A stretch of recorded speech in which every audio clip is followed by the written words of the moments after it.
This is the story of the Ghost of Beanie Weenies by Henry Meeks. And Jeremy. Once upon a time, there was an old man who lived all alone in a house on Maple Street. He was a mysterious man who didn't come out very often. His neighbors say he kept to himself, but there was more to the story. The man lived with his friend, the ghost of Beanie Weenies, who gave the man Beanie Weenies for life so the man never had to leave. Any time the old man was hungry, he would say, "Ghost of Beanie Weenies, I am hungry. Please, may I have some Beanie Weenies?"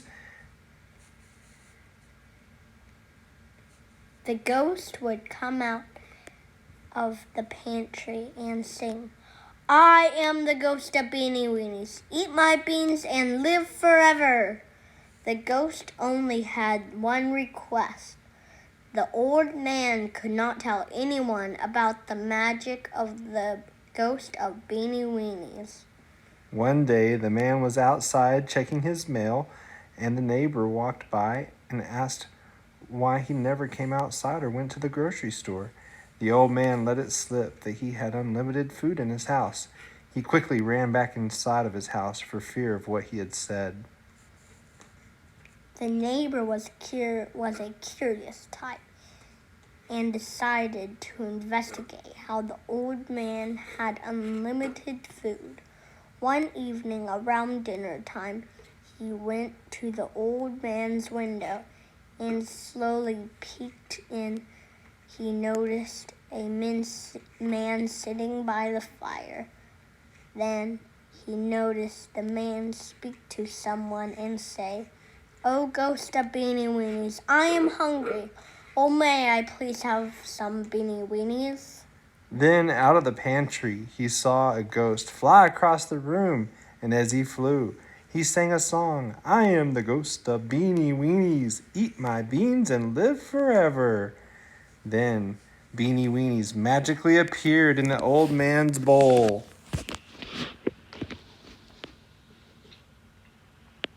The neighbor stumbled at the sight of this, tripping over himself as he ran from the old man's house. He rushed home to his family and told everyone what he saw. His family couldn't believe it and became frightened that there was a ghost in their neighborhood. The next day, the neighbor's child of 7 years old was very curious type, just like his father, and decided to go ask the old man about the ghost of Beanie Weenies. He tiptoed up the stairs to the front door and quietly knocked as he was a little nervous. The man walked out and the child said, "My dad said that you have Beanie Weenies for life. Is that true?" The man said, "You shouldn't be knowing about that." And he immediately said, "You will not speak of that to anyone. Am I clear?" The child nodded, and the man immediately shut the door and never came out until hours later. The child came back. He slowly tiptoed up the stairs, quietly knocked on the door, and the man came out, pulled the kid inside, and said, "The ghost of Beanie Weenies, come out. We've got a problem. The child has found out. So has the whole family. Now we must do something." The ghost of Beanie Weenies said, "There is only one curse to break the Beanie Weenie. Find out if it is the family and erase the memory 362. That means we must erase the whole family's memories that are denied with the equation. So we're only going to erase the memory of them knowing of the ghost of Beanie Weenie's memory 362 is the machine that we use our Beanie Weenie headquarters. So I'm going to head back to Hillside in town and get in the portal of Tranquilligus.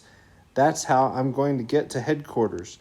The ghost of Beanie Weenies turned on his invisible potion, and he quickly ran up to Hillside in town and got in the portal of Tranquilligus, jumped in and got the memory eraser 362.